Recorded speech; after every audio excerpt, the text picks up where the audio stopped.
चलिए तो भाई सभी लोग जुड़ गए हैं हमारे साथ में। अब हम यहाँ पे कंटिन्यू करते हैं अपनी क्लासेस को। तो जो लोग नहीं जुड़े हैं वो लोग जल्दी से आ जाइए, लेट मत होइए क्योंकि समय अपना आगे चल रहा है। तो चलिए यहाँ से हम लोग स्टार्ट करते हैं।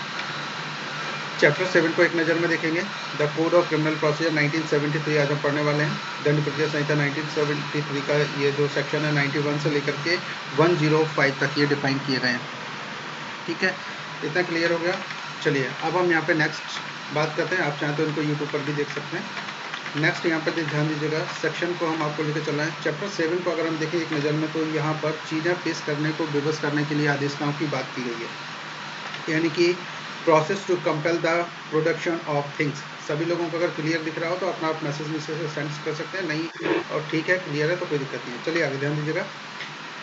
सेक्शन में 91 से लेकर के 105 तक हम यहाँ पे डिफाइन करने वाले हैं। सबसे पहले एक बार शॉर्ट में देख लेते हैं कि इसमें क्या क्या दिया हुआ है। चलिए, चैप्टर 7 को जो डिवाइड किया गया वो 4 पार्ट में डिवाइड किया गया। फर्स्ट दिया गया समन टू प्रोड्यूस, यानी कि पेश करने के लिए समन, यानी सेक्शन 91 से लेकर के 92 तक ये डिफाइन किए गए। अब यहाँ पर बी पार्ट में देखेंगे सर्च वारंट्स की बात करते हैं। सर्च वारंट्स यानी कि तलाशी वारंट होता है, जिसको हम यहाँ पर बात कर रहे हैं सेक्शन 93 से लेकर के 98 तक डिफाइन किया गया। अब यहाँ पर देखिए general provisions relating to searches, यानी कि तलाशी संबंधी साधारण जो उपबंध किए गए हैं वो सेक्शन 99 से लेकर के 101 तक डिफाइन किए गए। अब यहाँ मिसलेनियस की बात करेंगे, यानी कि प्रिटेंड की हम लोग बात करेंगे सेक्शन 102 से लेकर के 105 तक ये डिफाइन किए गए। अब हम चलते हैं सीधे ए पार्ट को सबसे पहले डिस्कस करते हैं, जिसमें पेश करने के लिए समन भेजा जाता है। कोई भी चीज़ें हैं जिनको यहाँ पेश करना हो तो क्या देखेंगे यहाँ समन टू प्रोड्यूस, यानी कि सेक्शन 91 में देखिए क्या लिखा हुआ है, समन टू प्रोड्यूस डॉक्यूमेंट और अदर थिंग, दस्तावेज या अन्य चीज़ें पेश करने के लिए समन। नेक्स्ट हम यहाँ पर बात करेंगे सेक्शन 92 में procedure as to letters and telegrams, पत्रों और तारों के संबंध में प्रक्रिया। पत्रों समझ गए ना, पत्र मतलब लेटर्स, तारों मतलब वो नहीं आसमान वाले तारों की बात नहीं कर रहे हैं यहाँ पर। तारों का मतलब वो है जो पोस्ट ऑफिस से तार भेजे जाते हैं, यानी कि टेलीग्राम्स की बात करें। Procedure as to letters and telegrams. Next हम यहाँ पर बात करेंगे बी पार्ट की।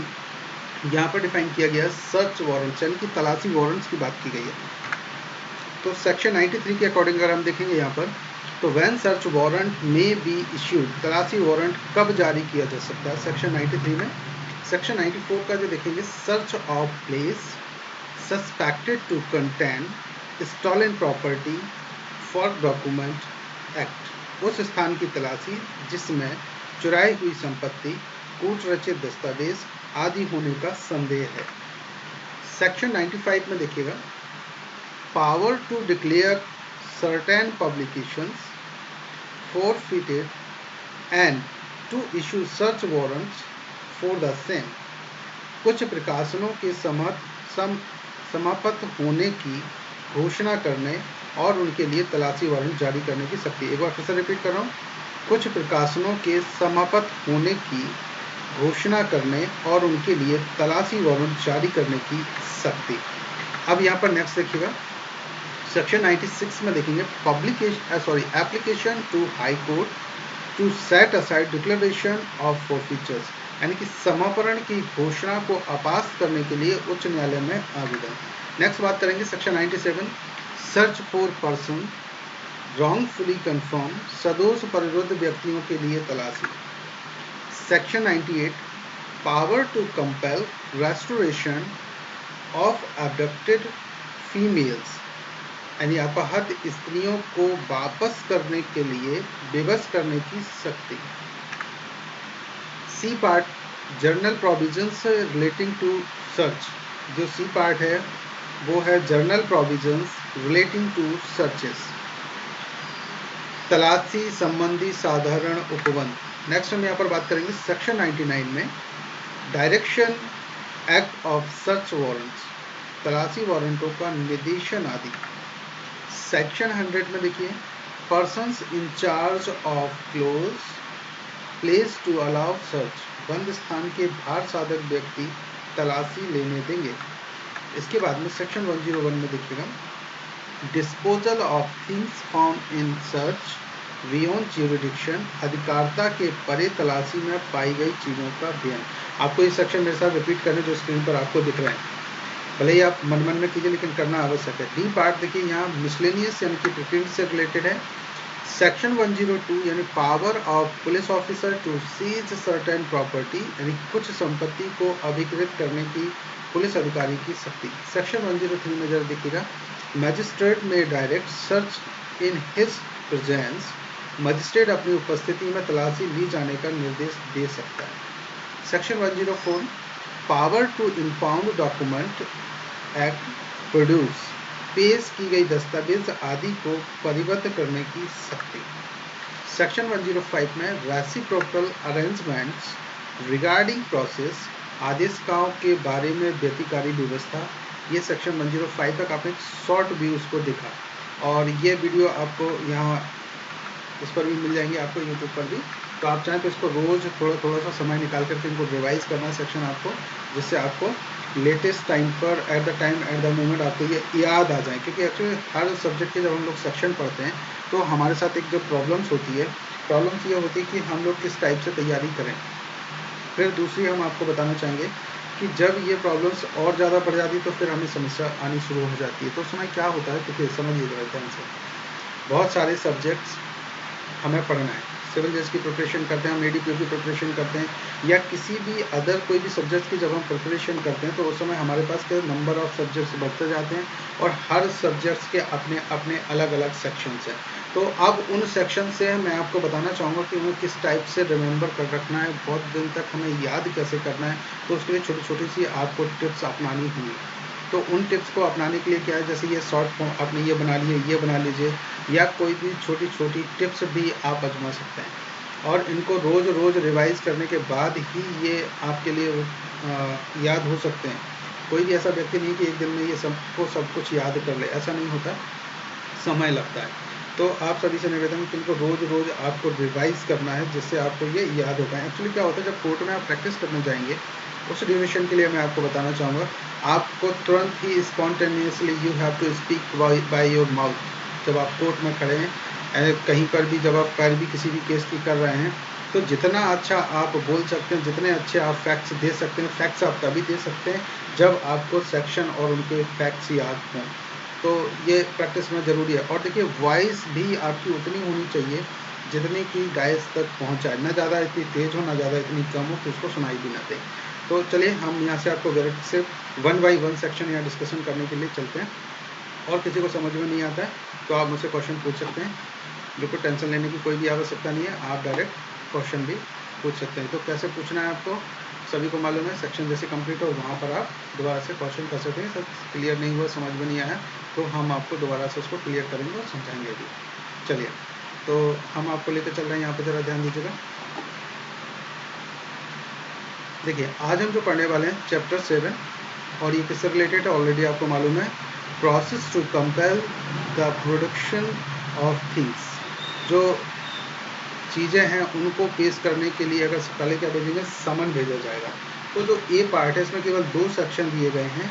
यहाँ पर सेक्शन 91 प्लस 92, ये केवल हम लोग 2 सेक्शन अभी इसमें पढ़ेंगे इससे रिलेटेड, ये जो आप देख रहे हैं। चलिए यहाँ से ज़रा हम लोग यहाँ समझ लेते हैं क्या दिया हुआ।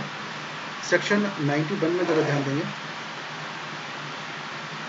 समन टू प्रोड्यूस डॉक्यूमेंट और अदर थिंग। सेक्शन 91 का आप सब क्लोज फर्स्ट देखिए, सेक्शन का जरा विशेष ध्यान देना आपको। पहले आप क्या पढ़ रहे हैं, सेक्शन 91 में आपने पढ़ रहे हैं, सेक्शन जो हम पढ़ने वाले हैं वो है सेक्शन 91 का सब क्लोज फर्स्ट। तो ज़रा ध्यान दीजिएगा। तो सेक्शन 91 हो गया, 91 का 1 में क्या दिया, वैन एवर एनी कोर्ट, जब कभी कोई न्यायालय, और any officer in charge of a police station. तो ज़रा देखिए यहाँ ध्यान दीजिएगा, कोई कोर्ट, फिर एनी ऑफिसर, कौन सा ऑफिसर, जो charge of a police station, जिसके पास पुलिस स्टेशन का चार्ज हो।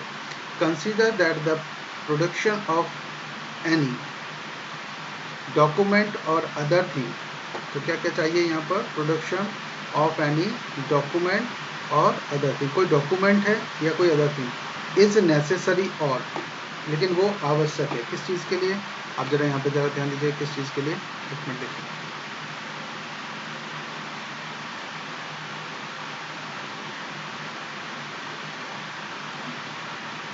Desirable for the purpose of any investigation, ध्यान देखिए, इन्वेस्टिगेशन के लिए हो, इंक्वायरी के लिए हो, एंड ट्रायल और अदर प्रोसीडिंग। और प्रोसीडिंग कौन सी? जो कोर्ट में ट्रायल कौन करता है? कोर्ट। पुलिस ऑफिसर ट्रायल नहीं करता। अंडर दिस कोड, कौन से कोड? जो आप पढ़ रहे हैं, कौन सा कोड पढ़ रहे हैं आप? CRPC 1973। ठीक है। अब बाय और बिफोर सच कोर्ट और ऑफिसर, सच कोर्ट में इशू आ समन, तो ऐसा कोर्ट क्या कर सकता है? यहाँ पे समन इशू कर सकता है। और सच ऑफिसर रिटन ऑर्डर, तो यहाँ पर जो ऑफिसर है वो क्या दे सकता है? Written order. जरा ध्यान दीजिएगा। To the person in whose position, जिसके पोजीशन में कोई चीज़ हो, और पावर सच डॉक्यूमेंट, और कोई डॉक्यूमेंट उसके पावर में हो, और think is believe to require him to attend and produce it, or to produce it at the time and place stated in the summon or order। तो जरा यहाँ पे जरा ध्यान दीजिएगा। अभी हम क्या पढ़ रहे थे? सेक्शन 91 का सब क्लोज फर्स्ट।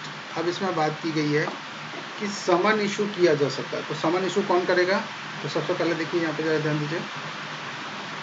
समन के लिए अगर हम बात करें तो समन के लिए बात की गई कि ऐसा कोर्ट यहाँ समन इशू करेगा। देखिए सभी को दिखाई दे रहा है समन। और जो ऑफिसर है कौन सा? जो थाने का भार साधक ऑफिसर है वो ऑर्डर करेगा। ठीक है। दोनों में समन इशू पुलिस ऑफिसर नहीं कर सकता। और कौन होगा? जो थाने का भार साधक अधिकारी होगा। किस पर्पज़ के लिए? इन्वेस्टिगेशन की जानी है। तो इन्वेस्टिगेशन कौन कर सकता है? जरा यहाँ ध्यान दीजिएगा। जो कोई भी सब इंस्पेक्टर जो हो या फिर उससे ऊपर की पंक्ति का कोई भी ऑफिसर हो सकता है, इससे नीचे रैंक का कोई भी अधिकारी यहाँ पर इन्वेस्टिगेशन नहीं करेगा। इंक्वायरी कौन कर सकता है? इंक्वायरी यहाँ पर जुडिशियल मजिस्ट्रेट कर सकता है। ठीक है। तो जैसे JMFC के लिए हम बात कर सकते हैं, भले ही JMFC ना करे तो JMFC की जगह कोई भी दूसरा व्यक्ति जाकर के भी ऐसा कर सकता है। किसी को कुछ प्रॉब्लम थी क्या? एक सेकेंड गाइस, क्या हुआ?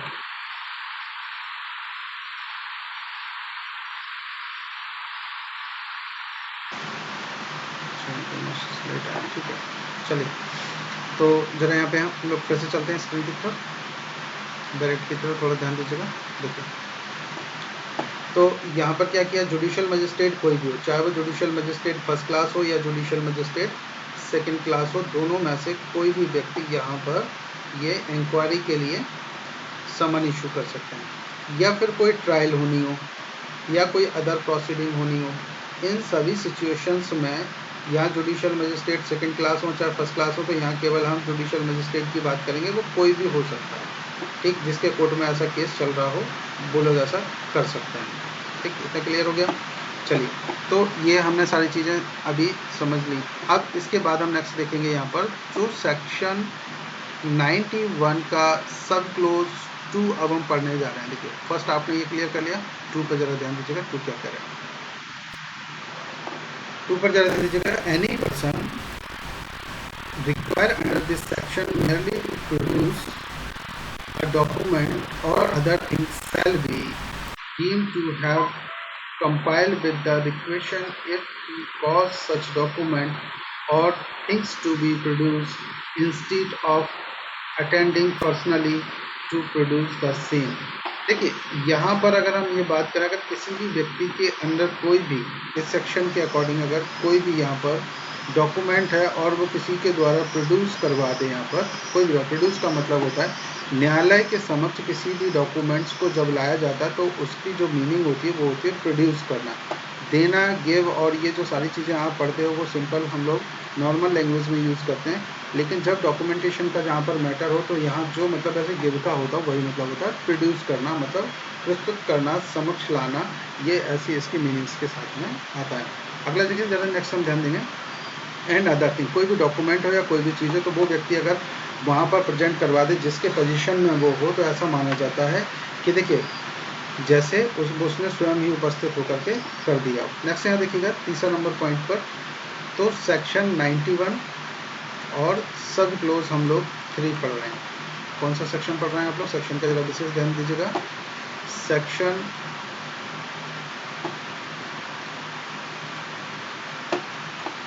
सेक्शन 91 सब क्लोज 3, जैसे कि ये रहा, ठीक है। अब जरा यहाँ पे देखेंगे, nothing in this section shall be deem, जो सेक्शन है उसके अंतर्गत देखिए कैसा होगा, तो ध्यान दीजिए। ये नंबर पॉइंट पर देखेंगे, to affect section 123, 124 of the Indian Evidence Act. अब भारतीय साक्ष्य अधिनियम का जो सेक्शन 123 और 124 है वो of the Bankers Book Evidence Act 1891, और ध्यान दीजिएगा सेकेंड नंबर पॉइंट पर, to apply to a letter, post card, telegram और अदर डॉक्यूमेंट एनी पार्सल और thing in the custody of the postal और टेलीग्राफ अथॉरिटी। अब इसको समझने के लिए थोड़ी सी हमें ज़रूरत पड़ेगी एविडेंस एक्ट की। जरा इसमें सेक्शन 123 और 124 आप लोगों ने पढ़े हों, नहीं पढ़े हों तो मैं आपको वेरीफाई करके के चल रहा हूँ, एक बार जरा इसको देखिए, फिर हम इसको क्लियर करते हैं। ध्यान दीजिएगा, section 124 in evidence act, just wait guys, मैं ले चलूँ, वैसे मैंने मेरे पास हैं सभी।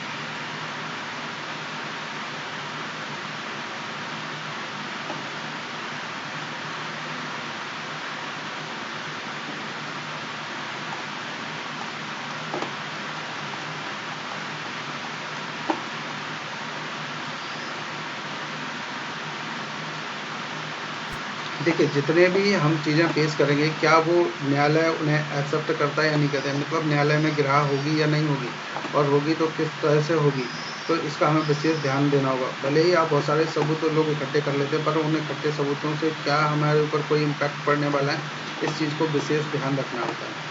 तो न्यायालय में कौन सी चीज़ें न्यायालय एक्सेप्ट करेगा या नहीं करेगा, तो देखिए सबसे पहली चीज़ इसका जो सेक्शन 4 है एविडेंस एक्ट का, वो जब आप पढ़ेंगे तो उसमें आपको मिलेगा कि self presume, may presume and conclusive proof, 3 के बारे में बात करते हैं। तो सेल्फ प्रिज्यूम जो होता है कि उपधारणा करेगा, और मे प्रिज्यूम का मतलब कर सकेगा, मतलब किसी भी एविडेंस को वो मान सकेगा, मतलब उसका अगर सेल्फ प्रिज्यूम है तो। और अगर मे प्रिज्यूम है तो वो मजिस्ट्रेट के सेल्फ डिस्क्रिमिनेशन पर डिपेंड करता है कि वो उसे माने, इनकी स्वाभाविक पर निर्भर करता है कि वो उसे माने या फिर ना माने। तो जब हम इस टाइप की बात करते हैं तो देखिए, चलिए सेक्शन 123 आज 123 को भी थोड़ा सा पढ़ लें और 124 में भी पढ़ लीजिए। देखिए जरा क्या करें,